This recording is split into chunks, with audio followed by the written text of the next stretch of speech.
Hey guys, just Milky here. Just gonna make a quick video about making macros, specifically a revive macro this time around. So you can make auto sell macros and other macros, but just while we're on Castle of Darkness, having a revive macro helps. So couple of things to note is things like your attack mode, your auto battle settings, your auto cast, things like that.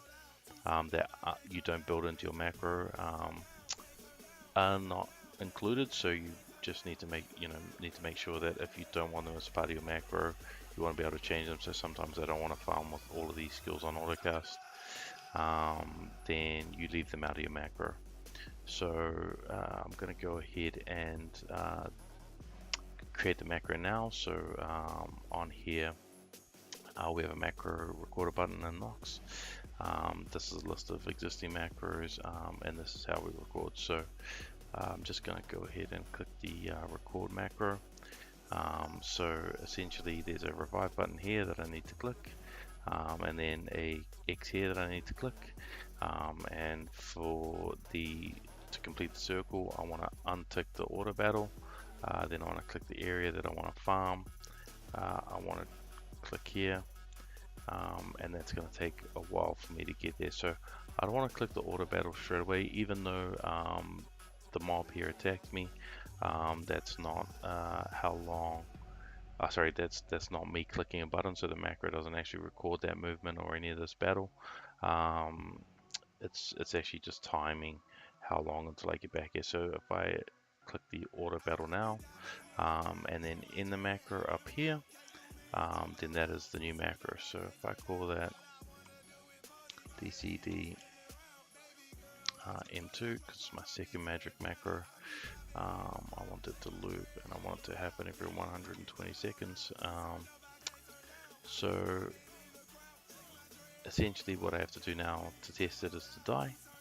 Easiest way to do that is just change to your gray settings here, which are not attacking any monsters.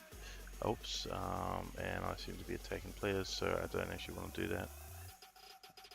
So I should actually turn off everything on here.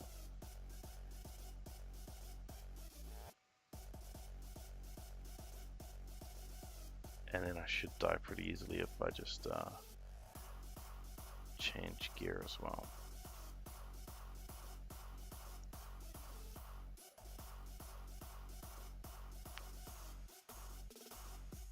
So now that I've died, I simply click the play button on the macro, and that will play the macro through. So we just saw it hit revive. Now we're going to see it hit the X there. Then we're going to see the auto battle. Then we're going to see me choose my farming location down here. This map will disappear automatically. So just for the purpose of the video, I'm going to change back, and I'm going to change my settings back because this is the settings that I would be on when I started the macro.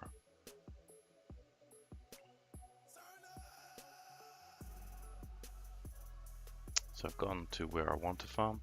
I haven't started farming yet because nothing's hit me, and I haven't hit my auto attack. Now that I've started my auto attack, it will carry on. Couple things to watch out for is you don't want to hit the auto attack too early, because if something blocks your way, especially if it's a big map, you could start your auto battle before you get to the where you want to farm, which means that potentially you'll be attacking monsters that you don't want to be farming, and that's not good. So make sure that you leave a little bit of time there. Best way to do that is die, and then start your macro from scratch. So by clicking the revive button, clicking the X button, and then timing the run back. But yeah, in a nutshell, that's how to make a macro. We'll see if I stop the macro and start it again. So now it's stopped, and then I start the macro again. We'll see it stop the auto battle, and then we'll see it start the auto battle again. That's why we click the auto battle before we click the map, to close out that loop.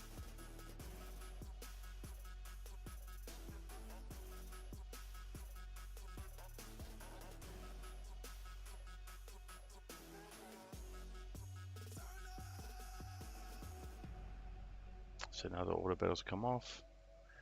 We see it clicking where I want to farm. The mob's going to attack me, so then I'll go back to battling.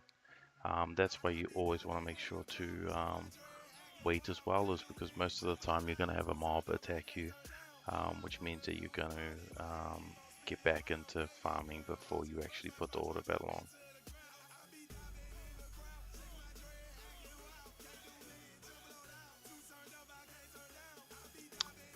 And that's how to make a macro. So if you have any questions, just ask in general chat. Cheers.